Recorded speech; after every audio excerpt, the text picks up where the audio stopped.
Hi everyone, स्वागत करती हूँ आप सभी का टीचिंग गोल्स के लर्निंग प्लेटफॉर्म पर। आई होप आप सभी लोग बहुत अच्छे होंगे। तो वंस अगेन सीडीपी का एक और इम्पोर्टेंट टॉपिक लेकर के आई हूँ आप सभी के लिए, जहाँ से एक क्वेश्चन आपसे पूछते हैं। यहाँ पर मैं बात कर रही हूँ ब्लूम टेक्सोनॉमी के बारे में। ब्लूम के वर्गीकरण के अंदर से आपसे क्वेश्चन जो पूछे जाता है, जिसमें हम 3 डोमेन्स की यहाँ पर बात करेंगे। आज हम कंप्लीट टॉपिक्स तो इसके रिगार्डिंग करेंगे। इनसे रिलेटेड जो एमसीक्यूज है वो भी इसी क्लास में हम यहाँ पर करेंगे, और उसके बाद आपका ये जो टॉपिक है वो खत्म हो जाएगा। ठीक है, फिर हम नेक्स्ट टॉपिक की तरफ मूव ऑन करेंगे। तो इससे पहले भी काफी जो क्लासेस है मैं ले चुकी हूँ। अगर आप मुझे पहली बार देख रहे हैं तो आप उन क्लासेस को भी जरूर देखिएगा। मैंने प्लेलिस्ट यहाँ पर जनरेट कर रखी है ताकि आपको कोई दिक्कत ना हो और आप सारी की सारी क्लासेस को टाइमली देख पाएं। सबसे पहले समझेंगे कि आखिर इस ब्लूम टेक्सोनॉमी के अंदर क्या है, उसके बाद हम बात करेंगे तीनों डोमेन्स के बारे में। ठीक है, चलिए। इस टेक्सोनॉमी को दिया गया था ब्लूम के द्वारा, और भी बहुत सारे लोग थे। बेसिकली ये जो टेक्सोनॉमी है वो क्या है, एक फ्रेमवर्क है। ठीक है, क्या है, एक फ्रेमवर्क। फ्रेमवर्क को क्या बोलते हैं, ढांचा बोलते हैं। भाई किस तरीके से आप कोई चीज करोगे, एक स्ट्रक्चर है बेसिकली। किसके लिए है, टीचर्स के लिए। ठीक है, शिक्षकों के लिए है। और क्या करने के लिए है कि वो अपनी जो स्ट्रेटजीज है, अपनी जो एक्टिविटी है, बच्चों को चीजें सिखाने के लिए वो किस हिसाब से प्रिपेयर करेंगे, कैसे अरेंज करेंगे। मीन्स आप कह सकते हो ये एक सीढ़ी है। ठीक है, क्या है, ये एक सीढ़ी है, एक लेडर का काम करती है कि आप बिल्कुल मतलब स्टार्टिंग से, लर्निंग से, ठीक है, और आप कह सकते हो कि रिमेंबर से। भाई लर्निंग कर रहे हो मतलब सबसे जो पहला स्टेप होता है वो क्या होता है, रिमेंबर होता है। आप किसी भी चीज को रिकॉल कर रहे हो, याद कर रहे हो, उससे लेकर के जो कि आपका सिंपल स्टेप है, सबसे ज्यादा सरल आपका एक क्या होता है, तरीका होता है। सबसे पहली सीढ़ी होती है भाई, जो सीढ़ी होती है उसमें आप पहली सीढ़ी चढ़ते हो, फिर आप दूसरी चढ़ते हो, फिर तीसरी चढ़ते हो, फिर आप टॉप पे पहुंचते हो। इसी तरीके से ये स्ट्रेटेजी, ये जो टेक्सोनॉमी है वो क्या है, एक सीढ़ी का ही काम करती है कि आप स्टार्टिंग से, जब बच्चा लर्न कर रहा है चीजों को, जब बच्चे ने स्टार्ट करी है, जब वो सिंपल तरीके से पढ़ाई कर रहा है, उससे लेकर के और किस तरीके से बच्चे को आप कॉम्प्लेक्सिटी तक लेकर के जाएंगे। मीन्स आप उसको ना सिर्फ अवधारणा यहाँ पर सिखाएंगे, ना सिर्फ आप उसको अवधारणा यहाँ पर सिखाएंगे, बल्कि बच्चा यहाँ पर इजीली उसको क्या कर पाएगा, अप्लाई भी कर पाएगा अपने क्वेश्चंस में। और इसके अलावा बच्चे के जो न्यू आइडियाज है, जो न्यू कंसेप्ट है, वो भी यहाँ पर एक तरीके से डेवलप हो जाएंगे। मतलब याद करने से लेकर के, सिर्फ रिमेंबर करने से लेकर के, रिकॉल करने से शुरू करके, और कैसे उसके खुद के आइडिया भी बिल्डअप होंगे, जनरेट होंगे, तब तक के लिए क्या है, ये एक तरीके का एक लेडर है, एक फ्रेमवर्क है, एक सीढ़ी है, जो कि बच्चों को उनकी लर्निंग में हेल्प करता है। तो जो टीचिंग ऑब्जेक्टिव्स होते हैं, जो लर्निंग ऑब्जेक्टिव्स होते हैं, जो उद्देश्य होते हैं, जिस पर्पज के लिए आप पढ़ा रहे हो बच्चे को, उसको अचीव करने के लिए क्या है, ये एक ढांचा है, एक फ्रेमवर्क है, जो कि टीचर को हेल्प करता है। ठीक है, तो ये समझ में आए कि हमारे पास ये जो टेक्सोनॉमी हम बात करें आखिर ये है क्या। तो टेक्सोनॉमी इसमें हेल्प करता है कि स्टार्टिंग से लेकर के और बच्चों को कॉम्प्लेक्स लेवल तक, यानी कि ऊपर तक जो अधिगम है वो किस हिसाब से हम बच्चे को करवाएंगे। ये बिल्कुल स्टार्टिंग से लेकर के और हाईएस्ट लेवल तक की लर्निंग बच्चे को हमें करवाएंगे। अब चलिए, बेंजामिन ब्लूम है इनका पूरा नाम, अमेरिकन साइकोलॉजिस्ट है। इन्होंने अपनी टेक्सोनॉमी को, इनकी एक बुक थी जिसको इन्होंने 1956 में दिया था, 1956 में। और 1956 में ही ये जो टेक्सोनॉमी है वो आई थी, कि इन्होंने टेक्सोनॉमी ऑफ एजुकेशन ऑब्जेक्टिव्स, ठीक है, ये एक बुक दी थी जिसमें इन्होंने इस टेक्सोनॉमी के बारे में क्या किया था, बात किया था 1956 में। ओके, इसको 1956 में लाया गया था और इसको ब्लूम टेक्सोनॉमी का नाम दिया गया। ठीक है, तो हर एक चीज आपको यहाँ पर अच्छे से समझनी है। और इसको क्या कहा गया, इस ब्लूम टेक्सोनॉमी को, ऑब्जेक्टिव्स ऑफ एजुकेशन, शिक्षण के उद्देश्य, शिक्षा के उद्देश्य के नाम से ये वर्गीकरण यहाँ पर फेमस हुआ, जिसको हम पढ़ते हैं, जहां से आपसे क्वेश्चन पूछा जाएगा। ओके, चलिए। प्रेजेंट जो हमारा एजुकेशन सिस्टम है, अभी जो प्रेजेंटली चल रहा है, उसमें हम लोग किसको फॉलो करते हैं, इसी टेक्सोनॉमी को फॉलो करते हुए हम अपना जो स्ट्रेटेजी है वो बनाते हैं। हम इसी तरीके से अपनी चीजों को प्लान करते हैं कि बच्चा स्टार्टिंग से लेकर के और हाईएस्ट लेवल तक की चीजें इजीली बच्चा कर पाए। ठीक है, तो ये इसका मकसद है। इसमें हम 3 डोमेन्स की बात करते हैं। भाई कितने डोमेन्स होते हैं यहाँ पर, 3 डोमेन्स की बात करते हैं। कॉग्निटिव डोमेन, जो कि आपके माइंड से रिलेट करता है। ठीक है, आपका हेड पार्ट है। कॉग्निटिव क्या होता है, भाई आप कैसे सोचते समझते हो, आप रीजनिंग कैसे करते हो, आप प्रॉब्लम सॉल्विंग कैसे करते हो, ये वाला पार्ट जो हम स्टार्टिंग से पढ़ते आए हैं। दूसरा अफेक्टिव, ये आपके इमोशंस, आपकी भावनाओं वाला पार्ट है। आप कोई भी चीज कर रहे हो तो उसके रिगार्डिंग आपके कुछ इमोशंस जुड़े हुए, आपकी फीलिंग्स होती है, आपका कोई एटीट्यूड है उसके प्रति, आपके कुछ दृष्टिकोण है। ठीक है, आप उस किस नजरिए से उसे देख रहे हो, वो आपका क्या है, अफेक्टिव डोमेन है। फिर है फंक्शनल साइकोमोटर डोमेन, मीन्स आपका डूइंग पार्ट, आप कैसे काम करोगे, आप करोगे ना भाई, ये तो दिमाग से सोचोगे, इसमें आपका लगाव है कहीं ना कहीं, और ये आपका क्या है, डूइंग पार्ट। तो ये आपका कौन सा पार्ट हो जाता है, हैंड पार्ट हो जाता है, डूइंग पार्ट। मतलब आप फिजिकली जब उस चीज को करोगे, ठीक है। तो ये 3 डोमेन्स है ऑब्जेक्टिव्स के, तो ये आपको समझ में आना चाहिए कि भाई टीचर्स जो वो इनका इस्तेमाल करते हैं। एक एक करके इन डोमेन्स को यहाँ पर समझेंगे।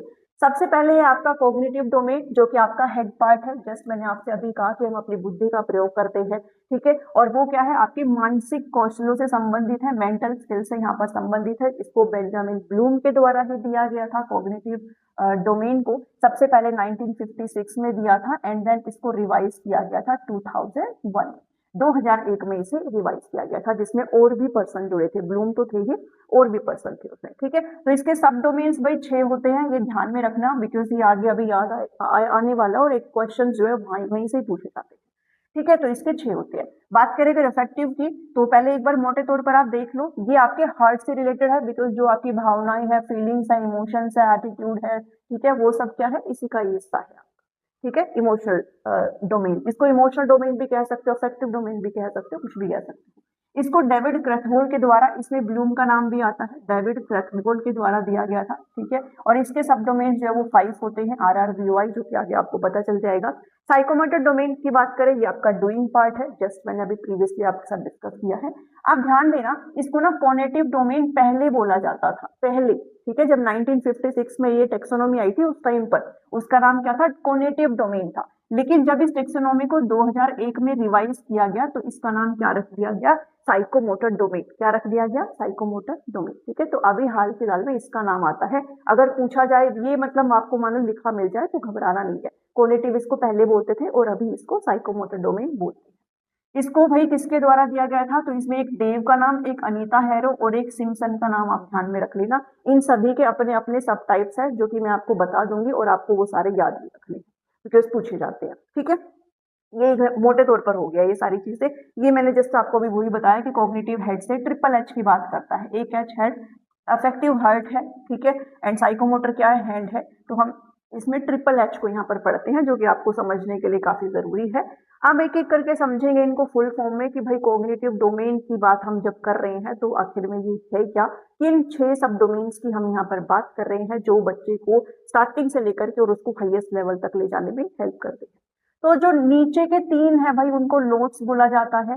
लोड्स क्या होता है, लोवेस्ट ऑर्डर थिंकिंग स्किल्स, ठीक है, जो आपके सोचने का बिल्कुल लोवेस्ट ऑर्डर है, वो आपकी क्या है, स्टार्टिंग के 3 है। और जो ऊपर के 3 है, अपर 3 है, उनको होड्स बोला जाता है, हाईएस्ट ऑर्डर थिंकिंग स्किल, ठीक है। मैं दिखा देती हूँ इसमें पिक्चर में, देखो ये रहा। मैंने कहा था ना कि ब्लूम के द्वारा दिया गया था 1956 में, स्टार्टिंग में इसकी, इनकी जो बुक थी ना, उसमें इसका जिक्र हुआ था। तब ये जो टेक्सोनॉमी था, ये जो था वो नाउन की फॉर्म में था। नाउन क्या होता है, संज्ञा, ठीक है। तब ये जो था, पूरे जितने भी ये 6 टाइप्स है, ठीक है, ये सब क्या है, संज्ञा की फॉर्म में थे। लेकिन जब रिवाइज हुआ 2001 में, ठीक है, जब रिवाइज हुआ, जब और भी पर्सन ने इनको रिवाइज किया, तो ये किस फॉर्म में आ गया, वर्ब फॉर्म में। वर्ब क्या होती है, क्रिया होती है, ठीक है। मतलब क्या है, ये जो शब्द लिखे हुए ना, ये वर्ब फॉर्म में है, और ये सारे जो है वो नाउन कहलाए जाते हैं, ये होते जो भी है। चलो इतना ही वो करना है।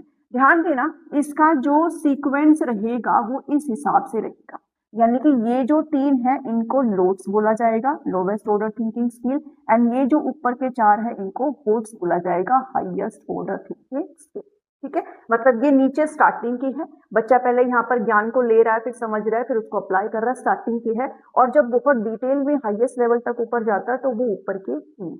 यहीं पर ऐसे ही इसी में है, जैसे रिवाइज हुआ ना, तो ऐसे इसी में है, ऑर्डर सेम रहेगा। आपको ऑर्डर रट जाना चाहिए, ये ऑर्डर बहुत बार पूछा गया है, ठीक है। ऑर्डर सेम रहेगा, ये नाम आपको याद होना चाहिए। ये जो है, इनको लोड्स ही बोला जाता है, और ये जो है ऊपर के 3, इनको HOTS बोला जाता है, ठीक है, हाईएस्ट ऑर्डर थिंकिंग स्किल।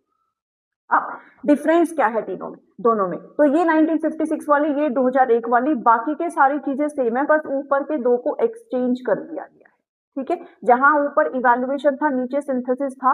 अब इवैल्यूएशन को सेकंड लास्ट कर दिया, और सिंथेसिस का मतलब सृजन करना ही होता है, मिला करके, मतलब टुकड़ों को जब आप कंबाइन फॉर्म में करते हो, तो उसको क्रिएशन ही बोलते हैं, बस नाम बदल दिया है, और इसको आप लास्ट स्टेज में यहाँ पर ये 2001 वाले लेकर के चले गए। ये डिफरेंस है, बाकी सारी चीजें हैं वो क्या रहेगी, सेम रहेगी। इसमें नॉलेज है, नॉलेज का मतलब क्या होता है, ज्ञान, ठीक है। और ज्ञान को आप क्या करते हो, रिमेंबर करते हो, याद करते हो, मतलब सेम है। कॉम्प्रीहेंशन का मतलब क्या है, भाई आप समझ बना रहे हो, ठीक है, आप मास्टरी कर रहे हो उस कंसेप्ट में, आप अपनी अंडरस्टैंडिंग बना रहे हो, ठीक है, समझ बना रहे हो। रिमेंबर में आप रिकॉल करते हो, मेमोराइज करते हो, याद करते हो डेटा को, फिर आप समझ बनाते हो, अंडरस्टैंड करते हो, फिर आप उसको अपने ज्ञान को अप्लाई करते हो। ठीक है, एप्लीकेशन अप्लाई, भाई आप जब क्वेश्चन करने बैठेंगे तो आप अपने ज्ञान को अप्लाई तो करेंगे, अभी जब मैं क्वेश्चन कराऊंगी। ठीक है, फिर क्या करते हो भाई, क्वेश्चन को देखोगे, एनालाइज करोगे, एनालिसिस करोगे, एनालाइज करोगे, भाई कहाँ गलती हो रही है, कहाँ नहीं हो रही है, कितने गलत हो गए, कितने सही हो गए। उसके बाद आप करेंगे क्या भाई, एनालिसिस करने के बाद क्या करते हैं हम, सिंथेसिस करते हैं। ठीक है, और इसमें कर दिया इन्होंने, इवैल्यूएट किया, क्या करेंगे, जज करेंगे कि मतलब जो ऑब्जेक्टिव हम अचीव करना चाहते थे वो हो रहे हैं कि नहीं हो रहे, हम कहाँ तक पहुंचे हैं। ठीक है, उसके बाद आप करते हो क्रिएशन, कि भाई हमने एनालाइज कर लिया, हमने इवैल्यूएट कर लिया, वो क्या हमारा ज्ञान एडअप हुआ है, तो एडअप करने के बाद जो न्यू आइडिया आपके पास बन के आएगा वो क्या रहेगा, आपका क्रिएशन रहेगा। ठीक है, सेम यहाँ पर है। एनालिसिस का मतलब होता है ब्रेक करना, ठीक है, प्रॉब्लम को टुकड़ों में तोड़ देना। सिंथेसिस का मतलब क्या है, उन टुकड़ों को वापस से समझ के ज्वाइन कर देना, मिला देना और कोई नई चीज क्रिएट कर देना जो हम यहाँ पर कर रहे थे। और ये क्या होता है, जजमेंट पास करना। ठीक है, जज करना। तो ये समझ में आ जाना चाहिए आपको, देन इसके अलावा आपको कुछ नहीं करना है। ठीक है, चलो अब एक एक करके इनको समझ में लेते हैं। हाँ, एक चीज ध्यान में रखना, ये जो नाम है ना भाई, इनको मिक्स मैच नहीं करेंगे। अगर ये नाम लिखेंगे तो सारे यही लिखेंगे, और अगर ये नाम लिखेंगे तो सारे यही लिखेंगे। बस ये पता होना चाहिए 1956 वाले में knowledge comprehension application analysis synthesis evaluation है, और यहाँ पर रिमेंबर अंडरस्टैंड अप्लाई एनालाइज और इवैल्यूएट और क्रिएट। ठीक है, ये आपको याद होना चाहिए। चलो अच्छा, अब हमने यहाँ पर ये सारी चीजें कर ली है भाई, इसको मॉडिफाई किया गया था किसके द्वारा, एंडरसन और क्रैथवोल ने यहाँ पर इसको 2001 में क्या किया था, रिवाइज किया था। स्टार्टिंग में 1956 में ब्लूम के द्वारा दी गई थी रिवाइज, इन लोगों ने इसको किया था, जिसमें फिर बाद में वो किसकी फॉर्म में ले आए थे भाई, वर्ब की फॉर्म में ले आए थे। ठीक है, चलो अगर और ज्यादा एक्सप्लेनेशन की मैं बात करूं, वैसे तो मैं ऊपर अभी करके आई हूँ एक्सप्लेनेशन, बट अगर और ज्यादा की बात करूं तो ये 3 आपके नोट्स है। ठीक है, ये स्टार्टिंग की 3 है और नीचे आपके रहेंगे एंडिंग के 3। तो मैं एग्जांपल के थ्रू बता देती हूँ आपको। देखो, रिमेंबर का मतलब होता है याद करना। मैं आपको कोई डेटा प्रोवाइड कर रही हूँ, मान लो मैं आपने मेरे से नोट्स ले हैं, आप ये पीडीएफ देख रहे हो, आप अपने खुद के नोट्स बनाएंगे, फिर आप उसको याद करोगे। याद तो करना ही पड़ेंगे, तभी तो आप उसको समझोगे। तो पहले आप डेटा को रिसीव करते हो, वो मतलब आप कह सकते हो आप रिकॉल करते हो, याद करते हो। ठीक है, store knowledge for a long time, और जब जरूरत पड़े तो आप उसको रिकॉल कर लेते हो, तो वो रिमेंबर का पार्ट हो जाता है। ठीक है, उसके बाद रिमेंबर हो गया तो हम उस चीज को समझते हैं। जब आपने वो चीज देख ली, मेरे से आपने ये चीज देख ली, फिर अब आप इसको क्या कर रहे हो, समझ रहे हो कि आखिर इस टैक्सोनॉमी में है क्या। ठीक है, फिर आप उसको क्या कर रहे हो, समझ रहे हो, मीन्स आप अपनी मास्टरी बना रहे हो, इसमें महारत हासिल करने की कोशिश कर रहे हो, आप कंसेप्ट को समझ रहे हो, आप डीपली इसको स्टडी कर रहे हो। ठीक है, तो वो क्या होता है, अंडरस्टैंड करना। अब अंडरस्टैंड कर लिया तो जो आपके पास ज्ञान आया है उसको आप कहीं ना कहीं तो लागू करेंगे, कहीं ना कहीं तो आप उसको अप्लाई करेंगे। ठीक है, तो राइट टाइम में जब भी जरूरत पड़ रही है, जैसे एमसीक्यूज हम लोग करते हैं, इसके ही हम जब अब एमसीक्यूज करोगे तो इसके ज्ञान को क्या करोगे, अप्लाई करोगे, लागू करोगे। लागू करने के बाद आपको पता चलेगा भाई, एनालाइज करोगे कि कितने क्वेश्चन आपके सही हुए हैं और कितने क्वेश्चन आपके गलत हुए हैं, ये आप देखोगे। फिर इवैल्यूएट करोगे कि गलत हो रहे तो क्यों हो रहे हैं, सही हो रहे तो क्यों हो रहे हैं, कौन सा पॉइंट मैंने मिस कर दिया, इसमें कोई चीज ये भी ऐड हो रही है, ये तो मुझे पता ही नहीं था। तो वो सारी चीजें आपके पास आएगी। ठीक है, आप जजमेंट पास करोगे, और जब बहुत सारी चीजें आपके पास आएगी तो आपका जो पूर्व ज्ञान है, जो प्रीवियस नॉलेज है, और इसके अलावा जो आपने न्यू विचार आपके पास आए हैं, न्यू इंफॉर्मेशन, न्यू आइडिया आपके पास आया है, नया जो ज्ञान आपके पास आया है, आप इन दोनों को मर्ज करके क्या करोगे, इवैल्यूएशन के बाद आप क्या करेंगे, यहाँ पर क्रिएशन, यानी कि आपके ज्ञान में क्या हो गई है, वृद्धि हो गई है। ठीक है, बढ़ोतरी हो गई है, कुछ ना कुछ आपने यहाँ पर सीखा है, तो ये क्या है, क्रिएशन है। ठीक है, दीज आर द 6 स्टेप्स जो कि कॉग्निटिव डोमेन के अंडर आएंगे, जो कि आपको पता होना चाहिए। आई होप आपको कॉग्निटिव डोमेन यहाँ पर समझ में आया होगा। ब्लूम ने स्टार्टिंग में दिया था 56 में, 2001 में रिवाइज किया गया था। ठीक है, एंडरसन और क्रैथवोल के द्वारा। अब बात करते हैं अफेक्टिव डोमेन की। अफेक्टिव डोमेन को दिया गया था 1964 में, बेंजामिन ब्लूम इसका हिस्सा थे, मासिया और डेविड क्रैथवोल का नाम इसमें ध्यान में रखेंगे। इसमें आपके फीलिंग्स आ जाते हैं, इमोशंस, वैल्यूज, एटीट्यूड। ठीक है, आप किस तरीके से जुड़े हुए, आपके मैनर, वो सारी चीजें आ जाती है। भाई कोई भी आप टॉपिक कर रहे हो, आप अगर इस वक्त किसी एग्जाम की प्रिपरेशन कर रहे हो तो उसके पीछे आपकी कुछ भावनाएं हैं, सबकी अपनी अपनी भावनाएं होंगी उसमें, कि भाई मुझे क्लियर करना है क्योंकि मेरे को नौकरी करनी है, मुझे कुछ ना कुछ तो करना है, मेरे घर वाले मुझे परेशान कर रहे हैं, मेरे दोस्त ने कर लिया, कुछ ना कुछ तो आपका रैंडम भावनाएं उसमें ऐड हो। तो इस अफेक्टिव डोमेन के अंदर 5 सब टाइप्स आ जाते हैं। पहले तो आप नाम याद रखेंगे, सीक्वेंस आपका सेम रहना चाहिए, ठीक है। ये आपका लोअर वाला है, स्टार्टिंग से ऐसे चलेंगे। पहले है ये रिसीविंग, पहले पे पहला ही होना चाहिए। ये पूछा गया है, रीट में भी पूछा गया है और एब्स्ट्रैक्ट में भी पूछा गया है। सबसे वन में हम रिसीव करते हैं, हम किसी भी चीज को धारण करते हैं, ठीक है। उसके बाद हम करते हैं रेस्पोंड। एक एग्जांपल के थ्रू अच्छे से बताऊंगी, यहाँ पर इजीली समझ जाओगे। रेस्पोंड करते हो, फिर जब आपने कोई चीज रिसीव करी अपने कानों से, फिर आप क्या करते हो, उसके प्रति रेस्पोंड करते हो कि अच्छा मुझे ये सुनाई दिया है, कोई बात मेरे दिमाग में ये आई है। फिर आप क्या करते हो, अनुक्रिया करते हो, रेस्पोंड करते हो। उसके बाद यहाँ पर आता है वैल्यू, थर्ड नंबर पर, ठीक है। आप उसको वैल्यू असाइन करते हो, उसके कुछ मूल्य आप वहां पर बनाते हो। फिर आता ऑर्गेनाइजेशन, आप उसको संगठित करते हो। एंड देन आता लास्ट में चरित्रीकरण, कैरेक्टराइजेशन या फिर इंटरनलाइजिंग ऑफ वैल्यू सिस्टम। तो आप इसका सीक्वेंस कैसे याद करेंगे, RRVOI, ठीक है। ऐसे स्टार्टिंग में जब मैं इसकी तैयारी करती थी, जब मैं पढ़ती थी, तो मैंने पता नहीं क्यों ये एक सीक्वेंस बनाया था और वो मुझे अभी तक याद है। क्या पता आपको भी याद हो जाए, ठीक है। आर से होता है रिसीव करना, रेस्पोंड करना, वैल्यू करना, ऑर्गेनाइज करना, और ये इंटरनलाइजिंग ऑफ वैल्यू सिस्टम या फिर कैरेक्टराइजेशन भी आप इसको कह सकते हो। तो ये सीक्वेंस ऐसे ही आपको पता होनी चाहिए, ठीक है। आप एक एग्जाम्पल के थ्रू करो कि आखिर ये क्या है। मान लो एक टॉपिक है, कोई कौन सा टॉपिक है, कचरा प्रबंधन का, वेस्ट मैनेजमेंट का एक टॉपिक है। अब हाल के टाइम में भाई वेस्ट मैनेजमेंट करना बहुत जरूरी हो गया, हमारी मदर नेचर के लिए, हमारी अर्थ के लिए, हमारी सेफ्टी के लिए, हमारी हेल्थ के लिए बहुत जरूरी है। तो सबसे पहले तो आपने कहीं से रिसीव किया कि हमें ये करना बहुत जरूरी है, किसी ने आपको बताया है, आपने कहीं से पढ़ा है, कहीं से भी आपने क्या किया है, इसको रिसीव किया है। फिर रिसीव करने के बाद आप क्या कर रहे हो, आप इसमें रेस्पॉन्ड कर रहे हो। भाई आप भी उस चीज का हिस्सा बनने की कोशिश करोगे, तभी तो रेस्पॉन्स होएगा ना। जब आप उस चीज का हिस्सा बनने की कोशिश करोगे, जब आप करना शुरू करोगे, आप भी उस चीज को फॉलो करना शुरू करोगे, तभी तो रेस्पॉन्स होगा। फिर आप क्या करते हो, ये जो टॉपिक है वेस्ट मैनेजमेंट, इसके लिए आप कुछ वैल्यू असाइन करते हो, कुछ मूल्य आप निर्धारित करते हो, ठीक है। क्या करते हो, आप मूल्य निर्धारित करते हो, भाई हमारी पृथ्वी के लिए बहुत जरूरी है, अदरवाइज बहुत चीजें बिगड़ जाएंगी, बहुत सारा पॉल्यूशन हो रहा है, एंड सो मेनी थिंग्स, ठीक है। तो आप वैल्यू असाइन करते हो। उसके बाद क्या करते हो, आप अपने जीवन का हिस्सा बनाने की इसको कोशिश करते हो। मीन्स आप खुद से अपने जीवन में बदलाव लाते हो, और आप खुद ही जो है एक तरीके से क्या कर रहे हो, मैनेजमेंट एक्टिविटीज में क्या कर रहे हो, प्लानिंग कर रहे हो, साथ साथ ऑर्गेनाइज कर रहे हो। भाई ड्राई वेस्ट कहाँ जाना चाहिए, वेट वेस्ट कहाँ जाना चाहिए, मेडिकल वेस्ट कहाँ जाना चाहिए, अदर वेस्ट कैसे हमें करना चाहिए, रिसाइकलिंग के बारे में जानने की कोशिश करते हो। तो ये क्या है, ऑर्गेनाइजेशन, ठीक है। आप कैसे खुद उस चीज को कर रहे हो। फिर क्या करते हो, जब ये चीज कर रहे हो तो वो डेली बेसिस पर आपकी लाइफ का क्या बन जाता है, हिस्सा बन जाता है, आपकी हैबिट में आ जाता है। अब आपको बताने की जरूरत नहीं है, अब आपको वो चीजें बहुत अच्छे से पता है। आप ना सिर्फ खुद कर रहे हो बल्कि 4 लोगों को और बता रहे हो, तो वो क्या हो जाता है, आपकी कैरेक्टर का हिस्सा बन गया। दिस इज द कैरेक्टराइजेशन, ठीक है। मतलब ये क्या है, आपके अफेक्टिव डोमेन का हिस्सा है कि आपके कुछ मूल्य इससे जुड़े हुए हो, आपने अपने जीवन का हिस्सा बना लिया है, आपकी भावनाएं, आपके इमोशंस इससे यहाँ पर जुड़ गए हैं।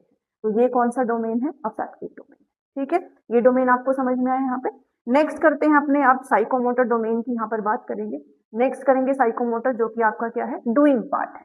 क्या है, डूइंग पार्ट है आपका यहाँ पर। ये किससे रिलेट करता है, related to the skills that regulation integration of mental और फिजिकल मूवमेंट।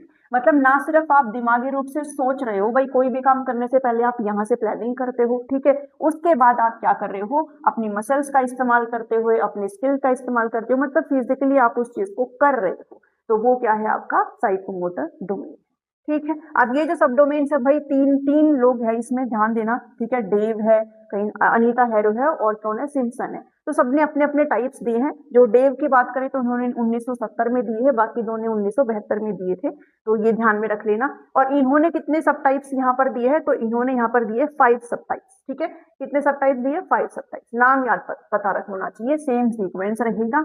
सबसे पहला है इमिटेट करना, फिर मैनिपुलेट करना, प्रिसीजन, आर्टिकुलेशन, एंड देन आता है नेचुरलाइजेशन। आपके स्वभाव का हिस्सा हो गया है।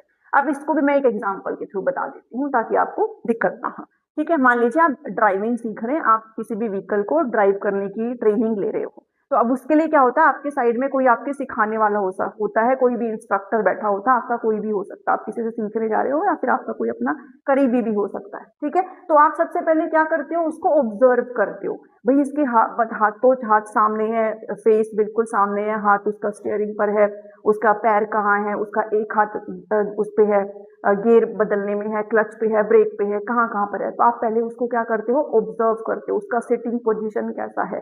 तो ऑब्जर्व वाली जो प्रोसेस होती है उसको क्या कहते हैं, इमिटेट करना, मीन्स नकल करना। ठीक है, कि भाई जैसे हमारा जो इंस्ट्रक्टर कर रहा है उसी तरीके से आप उसको देख करके ही तो सीखोगे। तो वो क्या होता है, इमिटेट करना। आप ऑब्जर्व करते हो और फिर उस व्यवहार को क्या करेंगे, परफॉर्म करेंगे।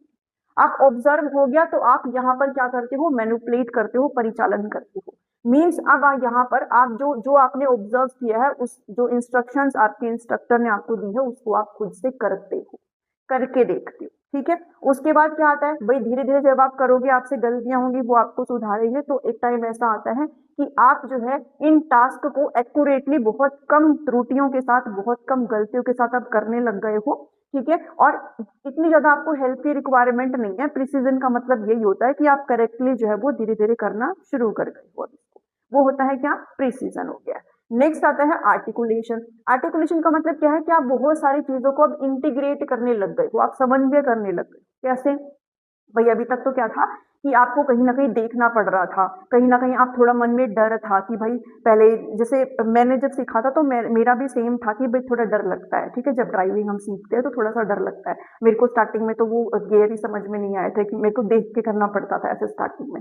ठीक है, तो वो होता है सबके अंदर कि अभी पैर इस पे जाना है, उस पे जाना है, कब चेंज करना है, तो बहुत सारी चीजें होती है उसमें। लेकिन एक टाइम ऐसा आता है जब आप इजीली हर चीज को समन्वय कर लेते हो, इंटीग्रेट कर लेते हो। आपका फेस सामने है, आपका हाथ बिल्कुल स्ट्रेट है, आपका एक हाथ ऑटोमेटिक आपका गियर पे आ जाता है जब भी कम डाउन करना होता है, कम या ज्यादा करना होता है। आपको पता है कब आपको ब्रेक पे पैर रखना है, कब आपको पूरा जो क्लच है उसकी पूरी दबानी होती है, कब उसको रिलीज करना होता है, वो हर चीज अब आपको पता है। तो उसमें आपको ज्यादा सोचने की जरूरत नहीं पड़ती। अब आप सारी चीजों को एक साथ बिना डरे यहाँ पर कर लेते हो।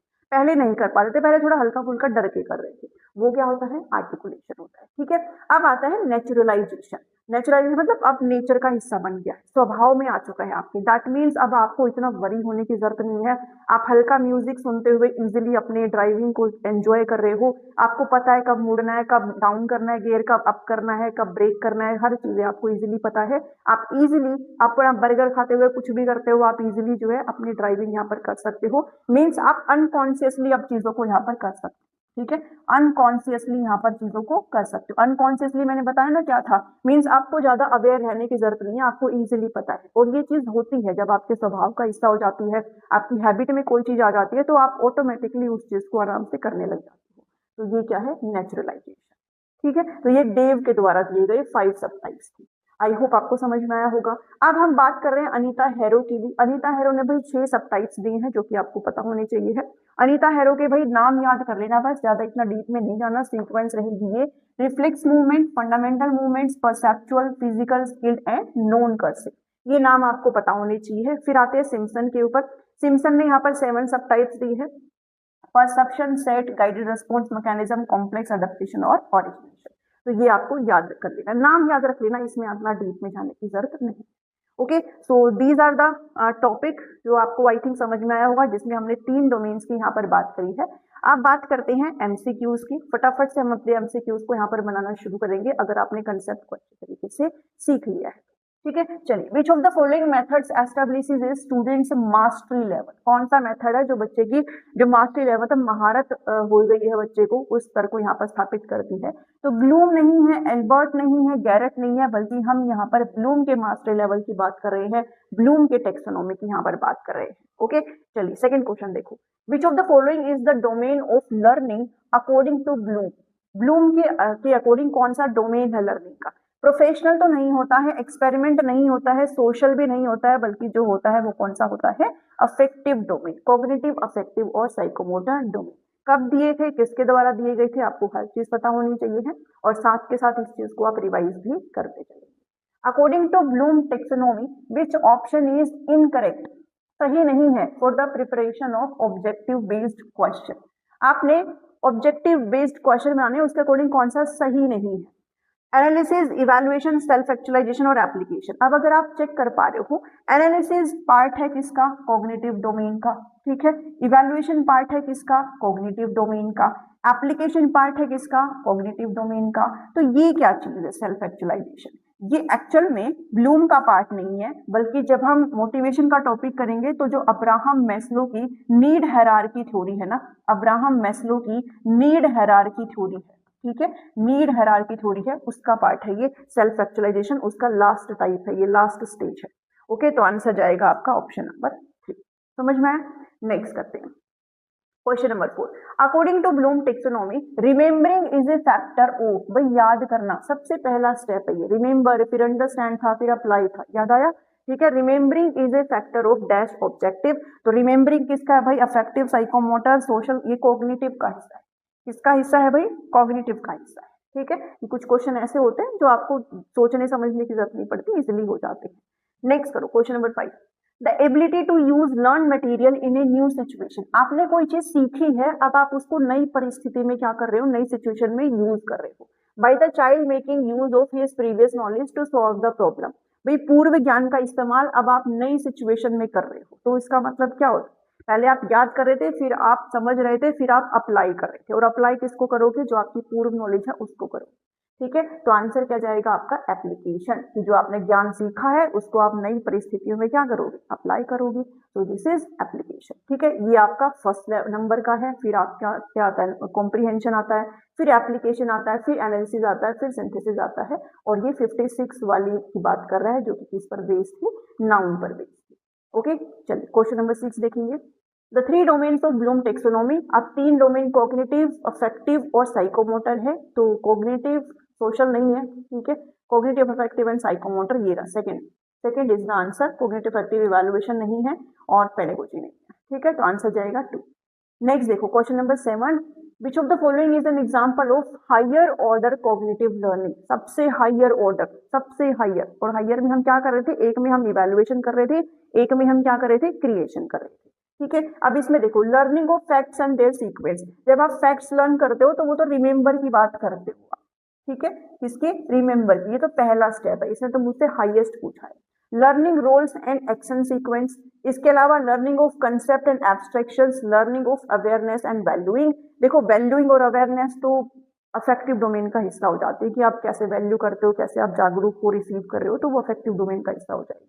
ठीक है, चलिए रोल्स एंड एक्शन सीक्वेंस की भी बात नहीं करता, आंसर जाएगा ऑप्शन नंबर 3, कि आप कंसेप्ट को अच्छे से समझ रहे हो और एब्स्ट्रैक्टली उसको किस तरीके से यूज कर पा रहे हो, कैसे आप अमूर्त तरीके से उस पर सोच पा रहे हो, ये आपका किसका पार्ट है? ये आपका इसका पार्ट है। ठीक है, इसमें आपका क्या क्या चीजें आ जाती है? तो इसमें आपकी भाई वो वाली चीज आ जाती है, एनालिसिस, सिंथेसिस और क्रिएशन वाली। ठीक है, सिंथेसिस और इवैल्यूएशन वाली वो चीजें इसमें है। तो लास्ट के 3 वाले की बात कर रहा है ये, कंसेप्ट और एब्स्ट्रैक्टली जब आप किसी चीज को कर पाते हो तो वो ही इसका आंसर आएगा। नेक्स्ट करो 8th question. According to Bloom taxonomy of educational objectives the lowest level of cognitive domain is, lowest level की बात कर रहा है, सबसे लोवेस्ट। तो पता था मुझे, एक में रिमेंबर था, एक में था नॉलेज था। देख लो इसमें रिमेंबर नहीं है, नॉलेज लिखा हुआ है। ठीक है, दैट मीन्स ये क्या है आपका? पुरानी वाली है, तो नॉलेज इसमें क्या आ जाएगा? आंसर आ जाएगा। लोवेस्ट लेवल की बात करें। नेक्स्ट देखो question number 9। What do knowledge, comprehension, application, analysis, synthesis and evaluation belong, भाई ये पूरे के पूरे इन्होंने छाप दिए हैं, किससे बिलोंग करते हैं? कॉग्निटिव डोमेन से। ठीक है, किससे बिलोंग करते हैं? कॉग्निटिव डोमेन से। चलो, और ये पुरानी वाली है 56 वाली। Identify the correct sequence of cognitive behaviour, देखो सीक्वेंस पूछ लेते हैं और ये पूछा गया क्वेश्चन है। तो देखो नॉलेज है, नॉलेज के बाद आता है आपका क्या आता है? नॉलेज के बाद आता है आपका कॉम्प्रीहेंशन, मीन्स अंडरस्टैंडिंग आती है। पहले ए आएगा, फिर आएगा सी, अंडरस्टैंडिंग के बाद फिर अप्लाई आता है, एप्लीकेशन लिखा हुआ है तो फिर बी आएगा, फिर आता है हमारा अप्लाई हो गया, एनालिसिस आता है, डी आ गया, फिर सिंथेसिस आता है, ई आ गया। इवैल्यूएशन की बात कर नहीं रहा है, A C B D E, A C B D E, answer जाएगा ऑप्शन नंबर 3। ठीक है, चलिए 11 देखो। Which of the following represent learning as a 6 level hierarchy, 6 level hierarchy Bloom taxonomy, क्या है? Bloom taxonomy. ठीक है, अभी आप ये टॉपिक कर रहे हो तो आप इजीली कर लोगे, लेकिन जब एग्जाम में ऐसे क्वेश्चन आते हैं ना, तो आप वहां पे थोड़ा सोचना पड़ेगा आपको, बाकी हो जाएगा। Which of the following levels of cognitive domain are responsible for divergent thinking? एक थिंकिंग होती है कन्वर्जेंट और एक थिंकिंग होती है डाइवर्जेंट। ठीक है, अपसारी और अभिसारी चिंतन की यहाँ पर बात हो रही है, अपसारी और अभिसारी चिंतन की बात हो रही है। दिया किसके द्वारा दिया था? तो हमने गिलफर्ड की थ्योरी पढ़ी है ना, गिलफोर्ड की थ्योरी, तो गिलफोर्ड के द्वारा ही यहाँ पर ये अपनी थ्योरी के अंदर इनका जिक्र किया गया था कन्वर्जेंट और डाइवर्जेंट थिंकिंग का। कन्वर्जेंट का मतलब क्या है कि भाई किसी भी प्रॉब्लम का बस एक ही सॉल्यूशन है, बाकी मल्टीपल तरीके से आप नहीं सोच पाते हो। डाइवर्जेंट का मतलब क्या है कि एक प्रॉब्लम में है उसको आप 70 तरीके से सॉल्व करना जानते हो कि ऐसे नहीं होगा तो ऐसे होगा, ऐसे नहीं होगा तो ऐसे होगा, ठीक है, ऐसे हो सकता है। तो वो क्या है, डाइवर्जेंट है। और कन्वर्जेंट मतलब क्या है कि एक ही सॉल्यूशन है, बाकी फिर आपका दिमाग काम नहीं करता। ओके, वो है कन्वर्जेंट। क्वेश्चन देखो अब बात क्या हो रही है, मैं डाइवर्जेंट देख के रुक गई। विच of the following levels of cognitive domain are responsible for divergent thinking. Divergent मतलब अब हाईएस्ट लेवल की बात करी जा रही है, ठीक है, मतलब आप सोच पा रहे हो, बहुत तरीके से अब आप सोच सकते हो, अब आप अपनी समस्या को किसी भी एंगल से सोच सकते हो, सॉल्व कर सकते हो। कौन सा है अब यहाँ पर, नॉलेज तो स्टार्टिंग का है, नॉलेज स्टार्टिंग का है, कॉम्प्रीहेंशन स्टार्टिंग का है, तो क्या बच जाएगा, एनालिसिस, सिंथेसिस एंड इवैल्यूएशन, ठीक है। आंसर जाएगा आपका ऑप्शन नंबर 2, बिकॉज ये हाईएस्ट लेवल की बात कर रहे हैं। क्लियर। 13 देखो, at the knowledge level students will, भाई जो ज्ञान का स्तर है उससे बच्चे क्या करेंगे, आर्ग्यू तो नहीं करेंगे, रिकॉल करेंगे। क्या करेंगे, रिकॉल। भाई स्टार्टिंग का है तो उसमें डेटा को क्या करेंगे, रिमेंबर करेंगे, रिकॉल करेंगे। ओके, चलो नेक्स्ट क्वेश्चन देखो, 14 क्वेश्चन है। According to Bloom taxonomy, which of the following performance of the learner does not assess learning at the understanding level. समझ स्तर पर कौन सा नहीं है इसमें ऑप्शन, समझ स्तर। समझ का मतलब क्या होता है, मास्टरी हासिल करना, ठीक है, आपने समझ लिया है कंसेप्ट को, अब आपको सही चीजें पता है, तो कौन सा नहीं है। Giving example of A concept, जब आप मास्टरी कर लेते हो तो आप एग्जांपल दे सकते हो। Defining a concept as stated in a text book, भाई टेक्स्ट बुक में जैसे लिखा हुआ है वैसे का वैसा आपने डिफाइन करना है। क्यों करूं मैं, जब मैं कंसेप्ट को अच्छे से समझ चुकी हूं तो मेरे खुद के वर्ड्स भी तो है ना, मैं खुद से भी तो एक्सप्लेन कर सकती हूँ। तो कह रहा है कि ऐसे का ऐसा ही बताना, फिर वो रिमेंबर का हिस्सा है, अंडरस्टैंडिंग का हिस्सा नहीं है, ठीक है। तो आंसर जाएगा ऑप्शन नंबर 2। और stating the difference between two concept, अगर मुझे कंसेप्ट की मास्टरी है तो मैं डिफरेंस भी बता सकती हूँ। Stating the meaning of A concept, अपने खुद के शब्दों में भी उसको अच्छे से जाहिर कर सकती हूँ। तो आंसर जाएगा ऑप्शन नंबर 2।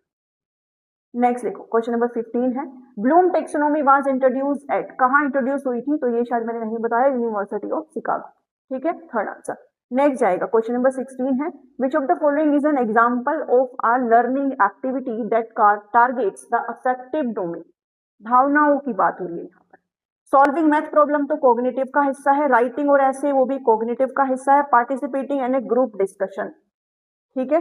जब आप ग्रुप का यहाँ पर हिस्सा हो जाते हो तो कहीं ना कहीं आप लोगों से घुलते मिलते हो और फिर वो आपका किसका हिस्सा बन जाएगा, अफेक्टिव डोमेन का, ठीक है। चलो 17 देखो, एप्लीकेशन, एनालिसिस, सिंथेसिस किसके एग्जांपल है। Application 4th, analysis, application sorry 3rd है ना, 3rd, एनालिसिस 4th है, सिंथेसिस क्या है 5 है। किसका हिस्सा है, higher order thinking skill, lower order डिक्लेटिंग, तो ये हायर ऑर्डर का, किसका हिस्सा है भाई, हायर ऑर्डर का, ठीक है। चलो 18 देखो, which of the following is not a higher order thinking skills, कौन सा नहीं है हायर ऑर्डर थिंकिंग स्किल्स का एग्जांपल। तो रिकॉल नहीं है भाई सीधे तौर पर, ठीक है, ये तो पहला है, रिक्रिएशन, इवैल्यूएशन, एनालिसिस वो सब। 19 करो, which domain or aspect of students behaviour is related to his interest and attitude, ठीक है।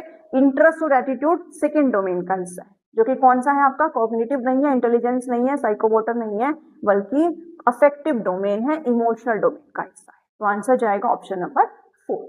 20वां क्वेश्चन देखो, what is the correct sequence from lower to higher for indicated learning outcomes related to the affective domain. क्या correct sequence है, मैंने कहा था sequence बताऊं, RRVOI, ठीक है। चलो रिसीव कर रहे हो सबसे पहले ए जाएगा, फिर कर रहे हो आप लास्ट में, देखो लास्ट में ई, कैरेक्टराइजेशन ई, इसका भी ये तो नहीं होगा, ठीक है। ए आएगा, फिर आता है सी, ACBDE, ACBDE सेकेंड, ठीक है, ACBDE आंसर। समझ में आई चीजें। चलो नेक्स्ट क्वेश्चन देखो, question number 20। Automated unconscious mastery of activity, automated unconscious mastery of an activity related skills at certain level which reference to the classification of objectives of learning in the psychomotor domain, ठीक है। 2 word समझो बस, automated mastery हो चुकी है, ठीक है, automatic अब आप कर लेते हो, आपको ज्यादा अवेयरनेस में आने की जरूरत नहीं है, आप कर लेते हो आप सारी चीजें। तो वो किसका हिस्सा है, नेचुरलाइजेशन का, किसका हिस्सा है, नेचुरलाइजेशन का, ठीक है। बाकी सब क्या है भाई, इसमें हम कम एरर के साथ कर रहे थे, आर्टिकुलेशन क्या है भाई, सबको अब इंटीग्रेट करते हुए कर रहे हो, ठीक है। मैनिपुलेशन क्या है कि जैसे इंस्ट्रक्टर ने बताया वैसे आप करने की कोशिश कर रहे हो, ओके।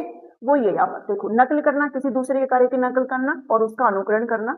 चालाकी क्या है, निर्देश और स्मृति से गतिविधि को पुनः प्रस्तुत करना। और प्रिसीजन क्या था, अब आप इंडिपेंडेंट है, आपको हेल्प की जरूरत नहीं है, कम एरर के साथ आप अब कर ले रहे हो। उसके बाद बहुत सारी चीजों को आप एक साथ कर सकते हो। और यहाँ पर क्या है, ऑटोमेटेड अनकॉन्शियस मास्टर्स एक्टिविटी है, ठीक है। तो वो क्या है, नेचुरलाइजेशन का हिस्सा है। 22 question, which of the following assessment area of learning outcome will belong to the category of lower level, कौन सा लोअर लेवल से बिलोंग करता है। Ability to analyse the fact and information, ability to create and synthesise, ये तो highest का है। Mastery of facts and information as shown is the reproduce them when asked for, या फिर ability to use standard arriving discussion, ये रहा third, ठीक है। समझ में आया भाई, विच of the following assessment area of learning outcomes belong category of lower level की बात करी गई है, नीचे वाले लेवल की बात। तो देखो एनालाइज तो नहीं होता, क्रिएशन तो हाईएस्ट की बात करता है, और use standard and arriving and किसी भी डिसीजन पहुंच पाना भी नहीं होता। लेकिन जब आपने कोई फैक्ट्स की मास्टरी कर रखी है, इन्फॉर्मेशन के बारे में आपको पता है, और जैसे आपको पूछा गया उसी तरीके से अगर आप बता रहे हो, तो फिर वो लोअर लेवल की बात हो रही है। तो आंसर जाएगा ऑप्शन नंबर सी, ओके। चलो 23 देखो, the affective domain of Bloom taxonomy involves, learning नहीं होगी, नॉलेज नहीं होगी, फिजिकल तो साइकोमोटर है, मैनर आ जाएगा, किस तरीके से आप हो रहा है सारी चीजें, ठीक है, किस ढंग से हो रही है, तो वो अफेक्टिव का हिस्सा है। On the cognitive side of Bloom taxonomy, which of the following can break down communication into its component, टुकड़ों में तोड़ देना। एनालिसिस का मतलब होता है टुकड़ों में तोड़ देना, समस्या को ब्रेक डाउन कर देना, एनालिसिस का मतलब होता है। और सिंथेसिस का मतलब क्या होता है, क्रिएट करना, मीन्स जो आपने टुकड़े तोड़कर चीजों को समझा है उसको फिर से नई जानकारी को एडअप कर देना। तो यहाँ पर आंसर जाएगा ऑप्शन नंबर 3, एनालिसिस। 25 क्वेश्चन देखो, in which of the following set is stipulated the highest level category of taxonomy in cognitive, affective and psychomotor। cognitive का highest level कौन सा है, affective का highest level और psychomotor का highest level, ठीक है। अब cognitive का highest या तो create होगा या फिर evaluation होगा, affective का होगा internalization या फिर characterization, और उसका होगा naturalization। तो articulation नहीं होता है, manipulation नहीं होता है, precision नहीं होता है, naturalization होगा, यानी कि ये वाला आंसर सही है। मीन्स इन्होंने evaluation को उठाया है और characterization को उठाया है, ठीक है। तो तीनों का हाईएस्ट लेवल, तो लेवल सबके आपको पता होने चाहिए, सब टाइप्स। चलो, तो इस सेशन में इतना ही है, ये आपको आंसर्स यहाँ पर मिल जाएंगे। अगर आपने नोट्स लिए हैं तो ये सारी चीजें आपको वहां पर ऑलरेडी ऐड कर दी गई है। आज की इस क्लास में इतना ही है। आपको क्लास कैसी लगी मुझे जरूर कमेंट करके बताना।